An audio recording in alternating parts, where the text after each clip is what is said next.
NEC 210.63 necessitates a ground fault circuit interrupter receptacle outlet for the purpose of servicing heating, air conditioning, and refrigeration equipment, otherwise known as HVACR, on rooftops, within attics, and also in crawl spaces.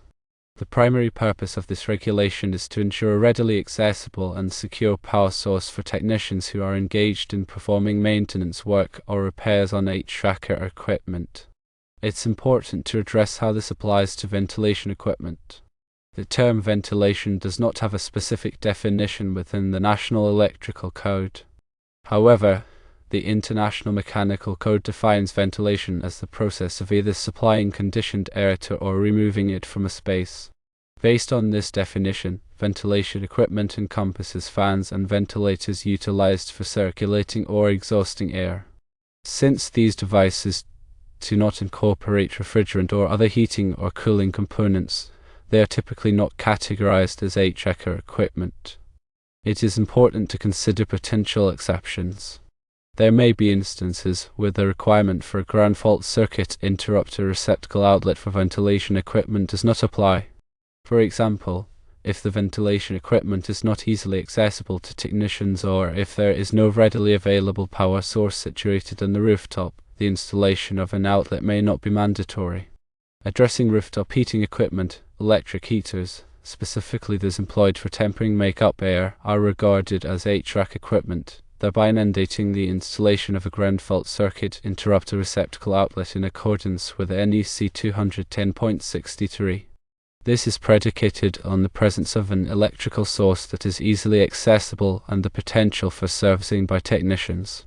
In conclusion, based on the information at hand, it is certainly justifiable to mandate the installation of ground fault circuit interrupter receptacle outlets on rooftops for ventilation equipment, particularly in scenarios where an accessible power source is available and technicians may need to service the equipment.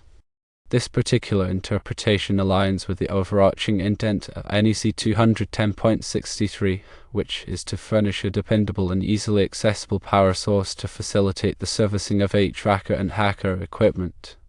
Delving more deeply into the specifics of NEC 210.63, it's crucial to understand the precise requirements it lays out for these rooftop receptacles. The code specifies that a 15 or 20 amp single-phase 125 volts receptacle outlet must be installed at an accessible location for the servicing of heating, air conditioning, and refrigeration equipment on rooftops, in attics, and in crawl spaces. This receptacle must be located within 25 feet of the equipment and on the same level, meaning the technician shouldn't have to navigate different roof levels or excessively long distances to access power. Furthermore, the receptacle outlet cannot be connected to the load side of the equipment. Disconnecting means preventing technicians from accidentally working on energized circuits. The rationale behind these requirements is to provide a safe and convenient power source for technicians who might need to use power tools, test equipment, or lighting while servicing rooftop units. Without a dedicated receptacle, technicians might resort to using extension cords from distant outlets, creating trip hazards and potentially overloading circuits. The use of ground fault circuit interrupter protection is paramount in these locations due to the increased risk of electrical shock in outdoor and damp environments. Now let's address the core question of when these receptacles are required for ventilation equipment. As previously noted, the National Electrical Code doesn't explicitly define ventilation equipment. This ambiguity can lead to varying interpretations and disagreements among contractors and inspectors. However, a common understanding is that ventilation equipment primarily focuses on air movement, lacking the heating or cooling elements found in HVACR systems. To gain further clarity, it's helpful to consult other codes and standards such as the International Mechanical Code or equipment manufacturer specifications. These resources can provide more detailed definitions and classifications of different types of equipment.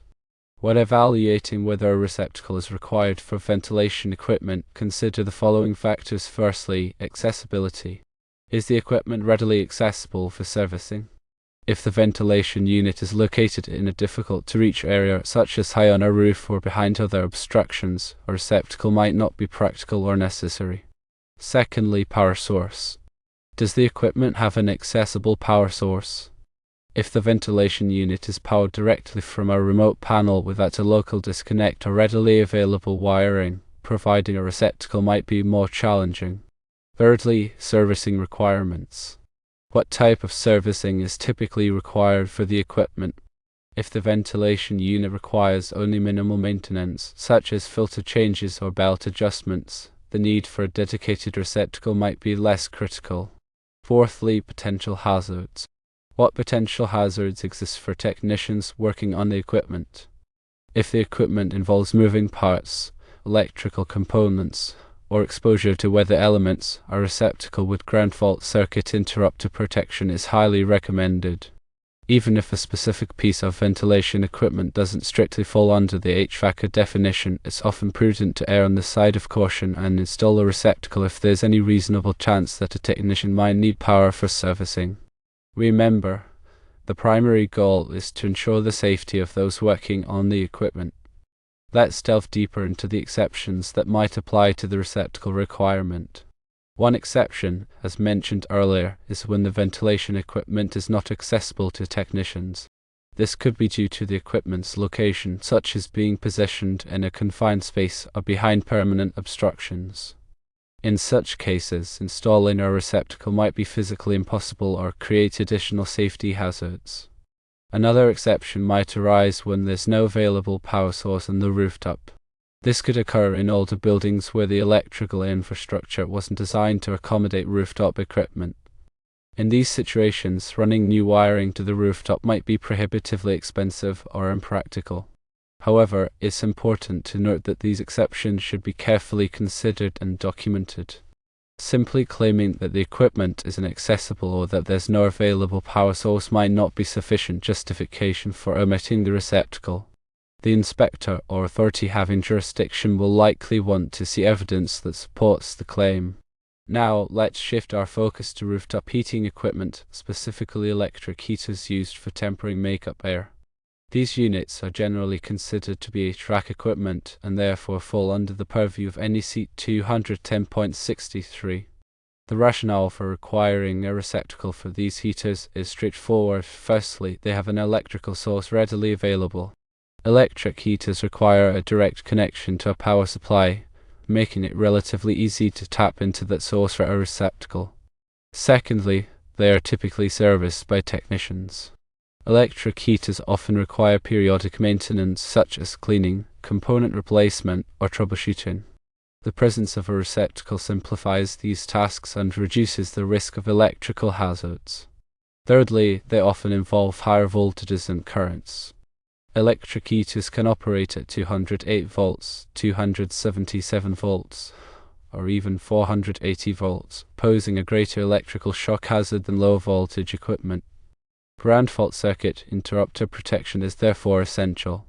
When installing a receptacle for rooftop heating equipment, it's important to follow all applicable codes and standards, including NEC 210.63 and any local amendments.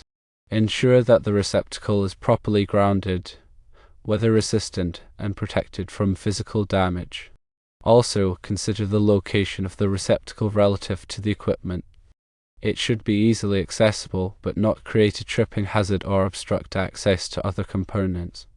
In conclusion, the interpretation of NEC 210.63 regarding rooftop receptacles for HVACR and ventilation equipment can be complex and subject to varying opinions. However, by carefully considering the factors discussed in this explanation, you can arrive at a reasonable and defensible decision. Remember to prioritize safety and consult with qualified professionals when in doubt. Consider also that the National Electrical Code is updated every 3 years, and changes or revisions may impact these requirements. Always refer to the latest edition of the NEC and any applicable local amendments for the most current information. Furthermore, training and education are crucial for those involved in the design, installation, and inspection of electrical systems. Staying up to date on code changes and best practices can help ensure compliance and promote electrical safety. In addition to the technical aspects of NEC 210.63, it's important to consider the practical implications of these requirements. For building owners and managers, installing rooftop receptacles can seem like an unnecessary expense. However, the long-term benefits of providing a safe and convenient power source for technicians far outweigh the initial cost. Not only does it reduce the risk of electrical accidents, but it also makes servicing the equipment more efficient, potentially saving time and money in the long run. For contractors and installers, understanding the nuances of NEC 210.63 can help avoid costly rework and delays. By properly assessing the equipment and the site conditions, they can determine the appropriate receptacle configuration and location, ensuring compliance with the code and customer satisfaction. For inspectors and plans examiners, a thorough understanding of NEC 210.63 is essential for enforcing the code and protecting the public safety. They must be able to evaluate the design and installation of rooftop receptacles and identify any potential hazards or violations. Ultimately, the goal is to create a safe and reliable electrical system that serves the needs of building occupants and service personnel. To further illustrate the application of NEC 210.63, let's consider a few hypothetical scenarios. Firstly, a commercial building has several rooftop exhaust fans used to ventilate a restaurant kitchen. The fans are powered by individual disconnect switches located near each unit. According to the interpretation discussed earlier, receptacles should be installed near each fan, providing a convenient power source for technicians who might need to clean or repair the units. Secondly, a large warehouse has several rooftop air handling units that provide both heating and cooling. The units are equipped with complex control systems and require frequent maintenance. In this case, receptacles are clearly required under NEC 210.63, ensuring that technicians have easy access to power for diagnostic and repair work. Thirdly, a small office building has a single rooftop cooling unit that serves the entire building. The unit is relatively new and requires minimal maintenance. In this scenario, the need for a receptacle might be less clear.